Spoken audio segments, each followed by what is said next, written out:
Courage to change.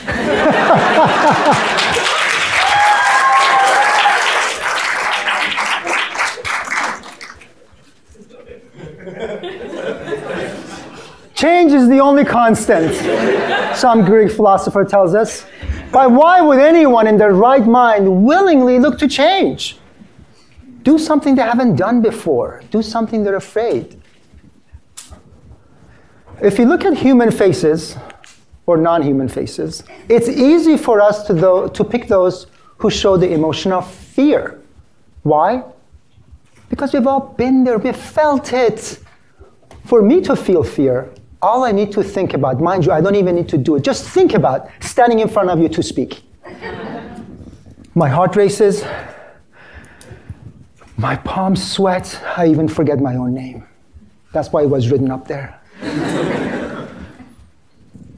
Actor George Jessel described me when he said, "The human brain starts working the moment we are born and doesn't stop until we stand up to speak in public." And yet there are many who do overcome their fear of various things. They feel the fear and do it anyway. So why would anyone in their right mind willingly look to change? Because they are driven by a deeper desire than their fear of change. They feel the fear and do it anyway. I am going through all those emotions I mentioned earlier. Heart racing, palms sweating, name forgetting. Thankfully, I didn't forget my name. But I stand in front of you anyway because I am driven by a deeper desire to change. A desire for at least one of you to go out there and have a newfound courage to do something you didn't do before. That for you to know anything I can do in this red circle, you can do too, and better. Yeah, there's a red circle here for those in the back. All change starts when we act despite our fear. And all change starts from within ourselves. We have a thought, we have a dream, we have a passing thought. We have on our knees going through our body as if the universe was sending us a signal to act. If we are content, we ignore it. We defer the dream. We dismiss the call. Thinking if it was important enough, someone would have done it by now. Or if it was important, someone will do it. So what there are hungry kids going to bed in some of the wealthiest nations? So what? Simple medication available in many of our neighborhood drugstores covering wall to wall, or water sanitation or filtration are not available to the vast majority of the population on our planet. So what if neighbors separated by a wall or a border have been fighting for centuries? So what? Remember, anything I can do here, you can do too, or better.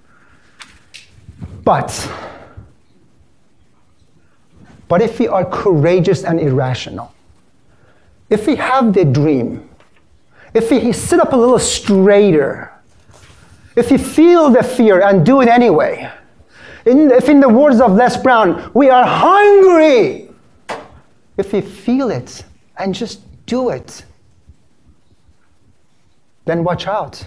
Watch out, because once an idea is unleashed, we get the iPhone, we get SpaceX, we get medication, we get clean air, clean energy, we get sanitation and water filtration.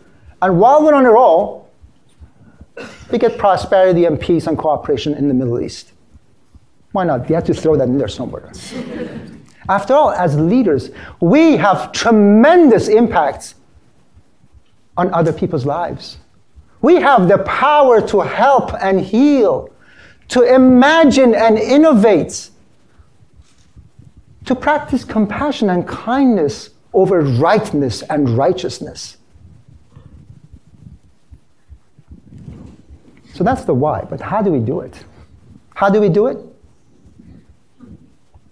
And when do we do it? We do it now. The Bible says no one is promised tomorrow. So that means there's no time. There's no time for worries. There's no time for regrets. There's no time for anger, for self-imposed limitations or fears. There is only enough time for us to do the things we were put here to do. Indian poet Kalidas says, I'm so wrapped up into it, I forgot to do this.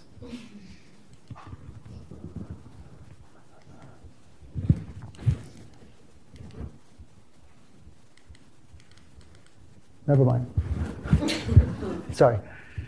Indian poet Kalidas says, yesterday is but a dream. Tomorrow is only a vision. But today, well lived, makes every yesterday a dream of happiness and every tomorrow a vision of hope. Hope. I believe when we are hopeful, we are powerful. We can accomplish extraordinary things. Dr. Norman Vincent Peale put this question to his AA audience. The world is divided between the hopeful and the hopeless. Which side do you want to be on? Which side do you want to be on, hopeful or the hopeless? I go through the hopeful, hopeless cycle continuously. I am going to give a worthy TED Talk. Why would anyone want to listen to you? I'm a great parent. My kids love me. No, they don't. They're teenagers. I look good with a shaved head. No, you don't. You're no Tom Brady.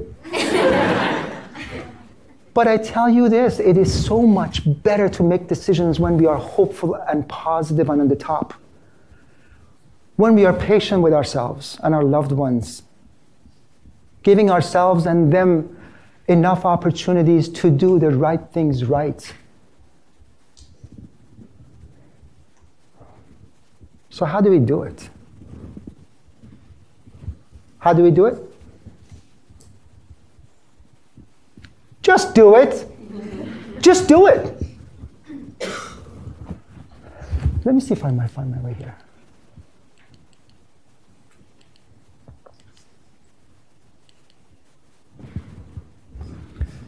Just do it.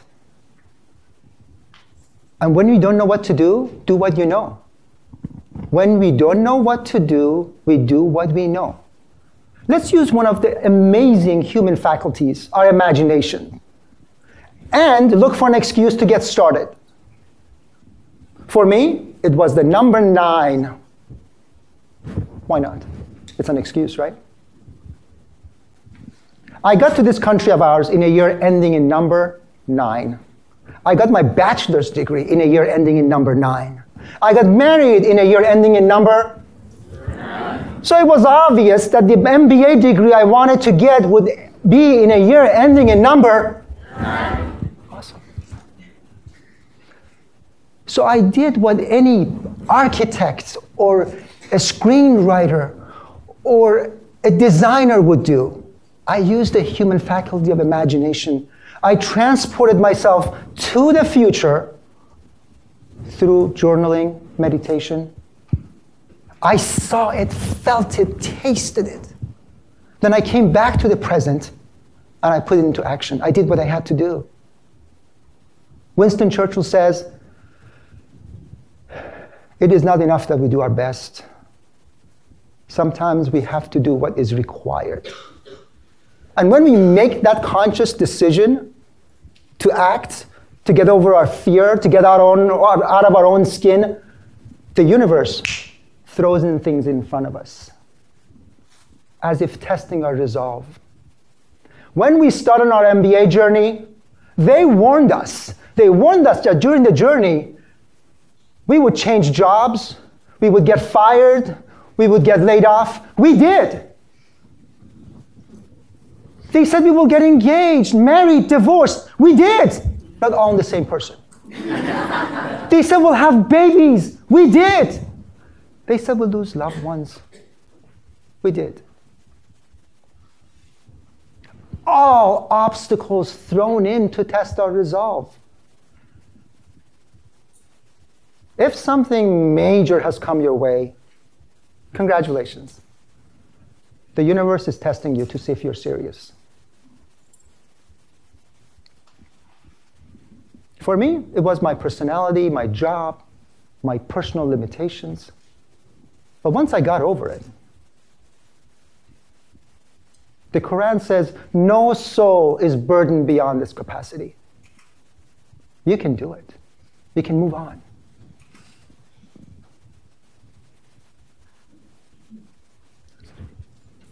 I haven't given up yet. Sorry. And when we take those risks, and when we are out of our own skin, in the words of Shakati Gwain, it's as if the universe is rewarding us for taking risks on its behalf. All sorts of things will happen for us. For me, I was pushed along by the universe. Once I came over my challenges, I came across a quote by Ginny Rometty, CEO of IBM, who I met on this very stage at the first TEDxBabsonCollege. Comfort and growth do not coexist. It is moving. It will get us out of our comfort zone, just like Ari said earlier. I had the fortune to attend the Landmark Forum where I found my inner dialogue, and I was able to change it. And I found my tribe in Toastmasters, where they helped me find my voice. And in turn, I'm helping other people find theirs. All along, supported by loving family members, classmates, co-workers, Toastmasters, soulmates, friends, strangers, to be where I am here today. So I say, let's be courageously, passionately irrational. Let's imagine the future and act in the present. Let's feel the fear and do it anyway. Let's make our mark on the world. Let's join and build communities for the sake of elevating others. I hope you agree with me that these ideas are worth spreading. And anything I've done in this red circle today, you can do too, and even better. Thank you.